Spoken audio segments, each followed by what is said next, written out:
Bună, sunt Daniel de la SpyShop și astăzi vă voi prezenta camera de supraveghere Hikvision 2CE16F7T liniuță IT.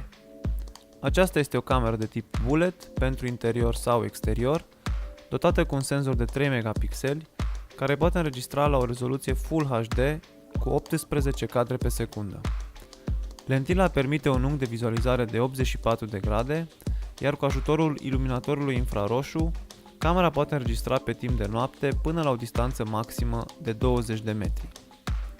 Cablarea se poate face cu un cablu coaxial sau cu cel FTP-UTP. Alimentarea se va face la 12V. În cutie veți găsi cartea tehnică, șuruburile și matrița pentru montaj. Pentru mai multe detalii vă așteptăm pe site-ul nostru spy-shop.ro.